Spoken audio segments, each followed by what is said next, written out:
Vamos falar dos níveis de paz, tá bom? A paz com Deus e a paz de Deus. Jesus diz lá em Mateus 11, 28 ao 30, né? Venham a mim, vocês que estão cansados, eu vos aliviarei. Aprendei de mim e vocês terão descanso. Então o alívio é uma paz inicial pelo sangue, mas através do ensino, robustecido, né? Pelo trabalhar do Espírito, né? Você e eu podemos chegar então a níveis mais profundos de paz, que é o descanso, que é uma fé esclarecida, entendeu? Lá em Hebreus 4:1 fala do descanso da fé, daqueles que conseguem ter a sua alma sustentada com paz, porque estão fortalecidos no Espírito. Então do Espírito está sendo derramado para a alma essas consolações, esse rio de paz. Aqui em Romanos capítulo 8, versículo 1 diz: portanto agora nenhuma condenação há para os que estão em Cristo Jesus, que não andam segundo a carne, mas segundo o Espírito. Amados, muitas pessoas ao ouvir essa série poderão dizer: pastor, então eu tenho que parar de pecar 100% para me ter paz, porque enquanto eu pecar tem brecha, enquanto tiver brecha o inimigo vai colocar angústia, derrota. Como é que eu faço? Eu não consigo parar de pecar. Veja bem, quando eu falei da paz com Deus, né, e a paz de Deus. Então, a paz com Deus se estabelece pelo sangue de Jesus. Vamos dar um exemplo, que uma pessoa chega na igreja, ela está fumando cigarro, e ela descobre que aquilo faz mal para o organismo dela. Então ela confessa: Senhor, me perdoa, me ajude neste processo. No momento em que ela reconheceu aquilo, 1 Coríntios 11:31, se quando eu reconheço, né, o pecado como pecado, eu não estou mais teimando com Deus. Aí se torna a responsabilidade de Deus me santificar. Do momento que eu reconheço o pecado e continuo entregando o meu coração ao Senhor, para que Deus me liberte, né? Porque quem vai libertar do pecado, do amor ao pecado e colocar nojo no pecado, para que eu venha abrir a mão daquilo com alegria, né? Não adianta eu parar de fazer religiosamente por medo do inferno, mas se a minha carne ainda gosta e se eu ainda estou cedendo lá no meu coração, ainda tenho prazer. Não adianta, tá? Então vamos lá. Quando o Espírito Santo entra em mim, você coloca um novo gemido, Gálatas 4:6, por Deus. Então o pecado passa a ser horroroso. Continuamos sendo tentados na carne. Isso é até o final da nossa vida. Tentação não é pecado. Pecado é ceder à tentação. Então veja só. Quando começamos o processo cristão, ainda somos tão carnais, né? Andamos segundo a carne, né? Somos espirituais, mas andamos segundo a carne. Nascemos de Deus, tudo se fez novo no Espírito, mas durante muito tempo andamos segundo a carne. Em Romanos 3, 28 e também no capítulo 4, versículo 5, fala que Deus não está computando o nosso desempenho. Deus está olhando a nossa fé, que é a dependência da graça. Então no momento em que eu confesso aquele pecado com a intenção de abandonar, vai ter um processo. O ladrão da cruz creu em Cristo e foi salvo. Se ele descesse da cruz, ele entraria num processo de santificação, a qual ele experimentaria cada vez mais alegria, paz, amor, e teria galardão também, né? O fato dele ter crido em Cristo, uma fé inicial, o pecado dele foi perdoado, ele teve a paz com Deus, ou seja, a ira de Deus já não estava mais sobre os seus pecados passados. A pena do pecado foi tirada pelo sangue de Jesus, então isso vem uma paz. No momento em que eu estou debaixo do sangue de Jesus, eu tenho paz com Deus.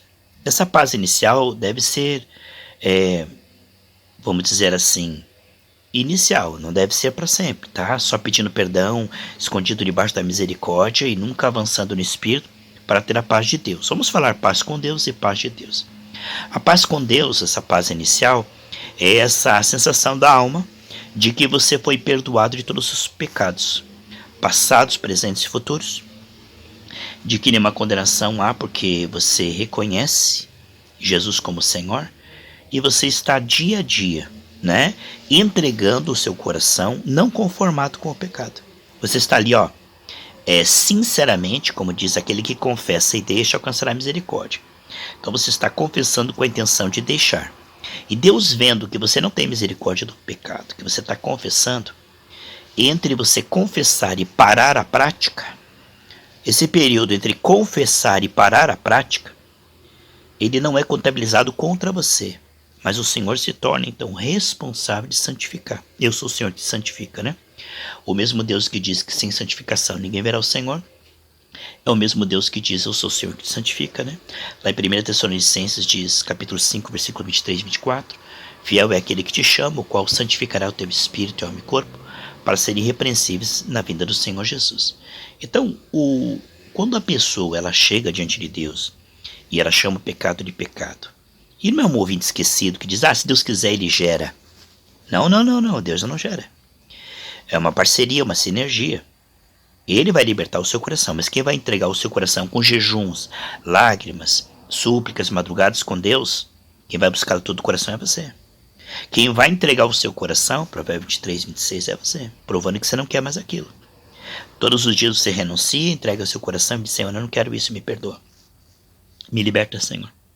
Então, Deus, vendo sinceridade na entrega e na renúncia, Ele vai te perdoando até que você pare com a prática, entendeu? É claro que este processo de libertar da prática é excelência. Aí nós vamos falar da paz de Deus. No momento em que você está debaixo do sangue, confessando aquilo, você tem a paz com Deus, ou seja, Deus não vai jogar aquilo na sua cara e não vai te condenar, lançar no inferno. Você não vai perder as bênçãos nem a salvação. Porque o que nos separa de Deus não é o pecado. O que separa de Deus é o pecado não renunciado, não confessado, com a intenção de abandonar. Porque se o pecado nos separasse de Deus, ninguém seria salvo. Porque até a vinda do Senhor Jesus Cristo, nós pecamos até por pensamento.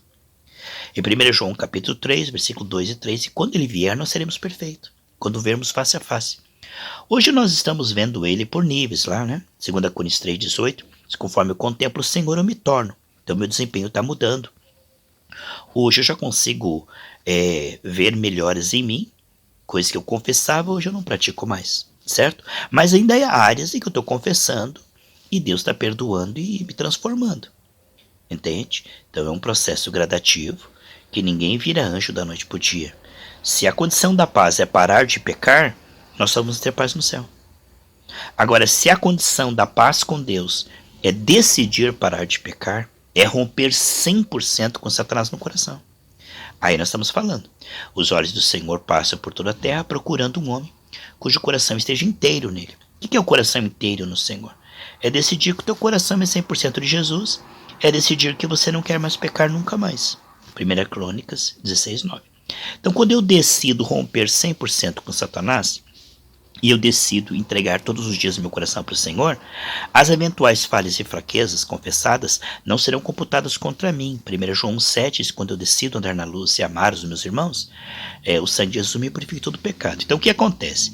Até Jesus vir, nós não sabemos o quanto não sabemos. Nós não sabemos o quanto perdemos de imagem, semelhança e domínio, né?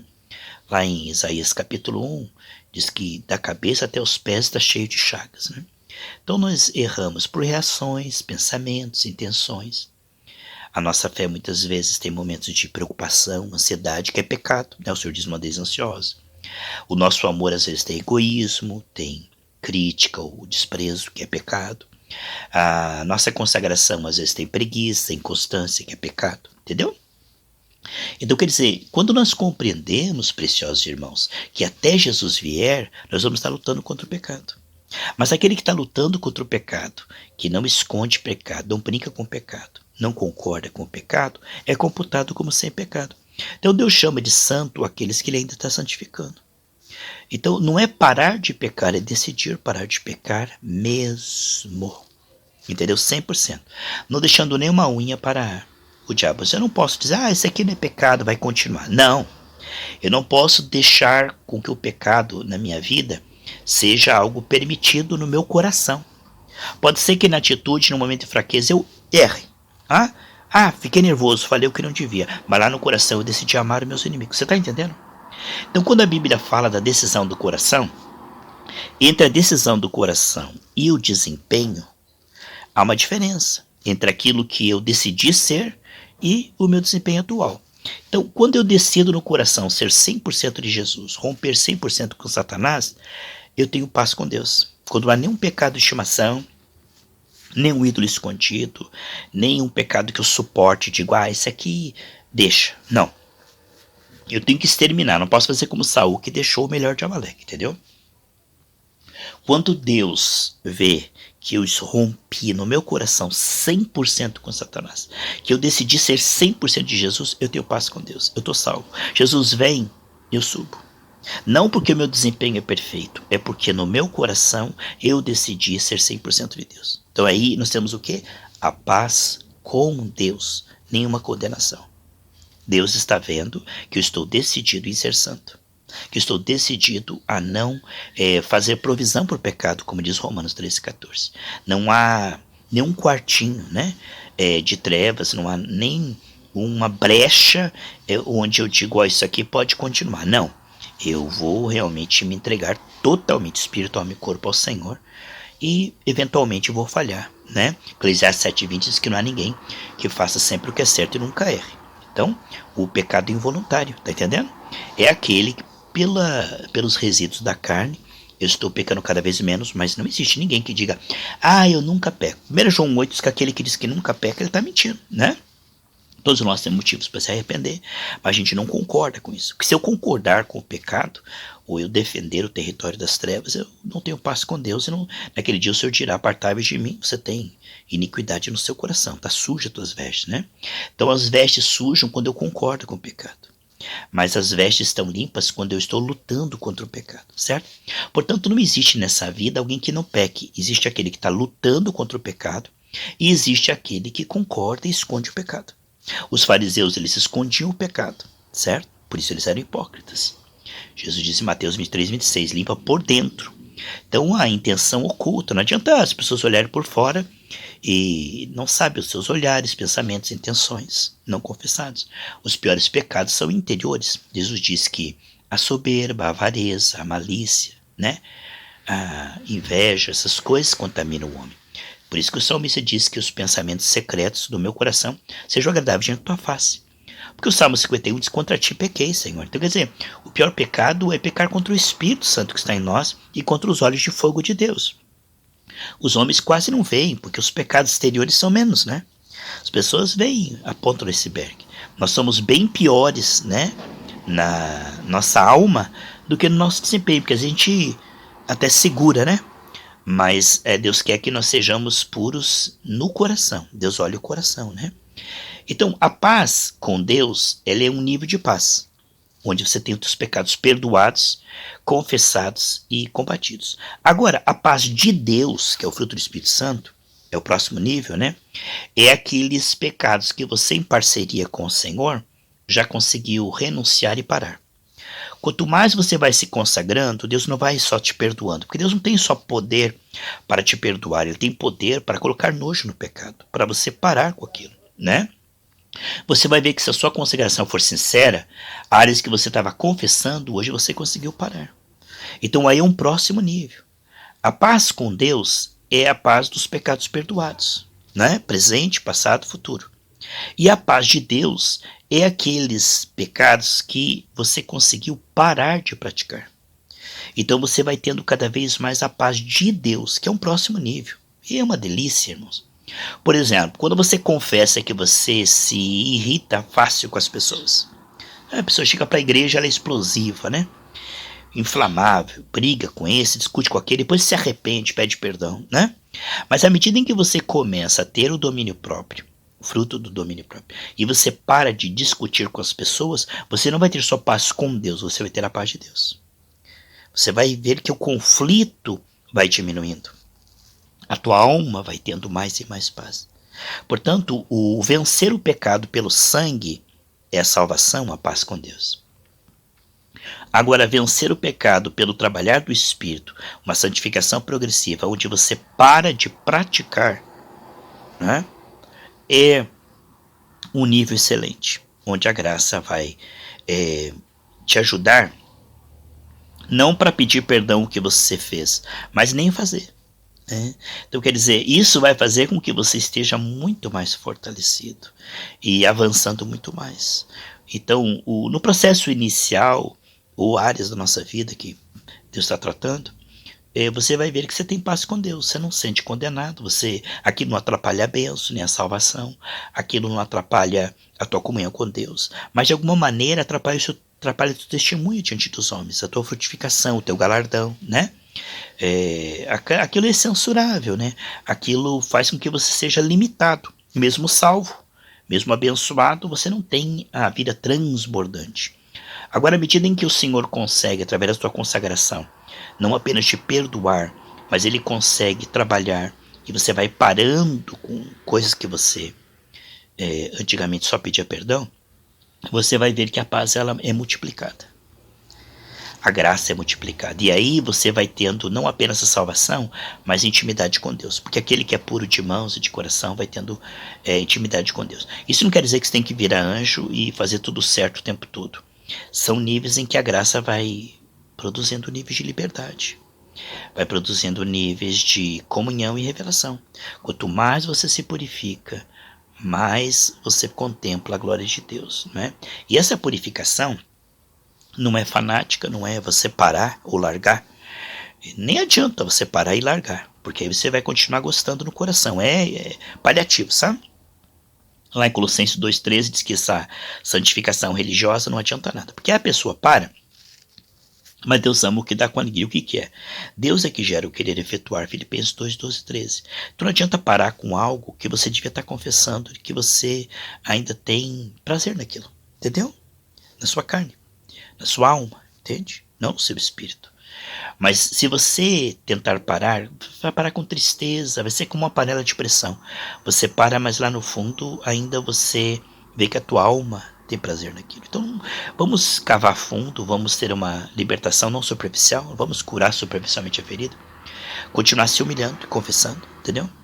E jejuando e orando, para que Deus sare e tire de você não só o pecado, mas o amor ao pecado. Coloque nojo por aquilo, você entende? Então ele não vai colocar nojo se você parar de praticar e se enganar. Eu parei. Mas lá no fundo você não tem nojo daquilo. Você só parou por medo do inferno, porque você é evangélico, os irmãos vão pensar. Você acabou substituindo o Espírito Santo por uma parada humana, né? Uma santificação manufaturada.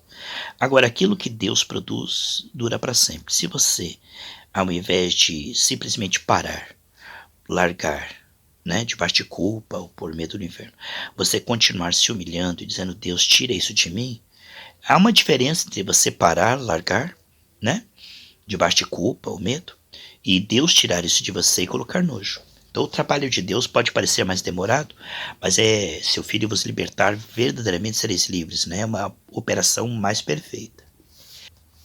É muito bonito nós deixarmos com que o Senhor que começou a boa obra, né, vá completando. A gente cai na tentação, às vezes, de querer parecer mais santo do que é, para tentar impressionar Deus e as pessoas, né? Parecer ser mais manso do que é, mais ou de oração. Quer dizer, a gente está indo à frente da graça, né? Não adianta ir na frente da nuvem. Tem que estar no caminho certo, mas também no passo certo, que é pela graça. Aquilo que Deus vai gerando é fruto do Espírito, né? Então é muito importante que você quer ser mais amoroso, né? Você quer ter mais fé, você quer ter mais comunhão com Deus, mas não adianta atalho, não adianta pressa. As coisas de Deus são produzidas assim, a viva só ao longo dos anos, né? Eu gostaria de ser muito mais espiritual do que sou, mas eu não vou fingir e também não vou tentar correr desesperado. Eu vou continuar me entregando, me consagrando, e Deus vai produzindo isso.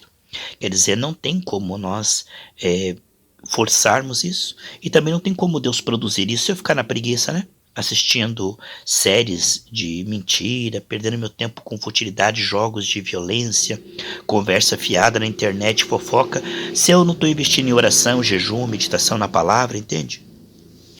Então, se eu não estou entregando o meu coração, a parceria é essa, irmãos, entregue e confia, né? E a parte de Deus é trabalhar no coração.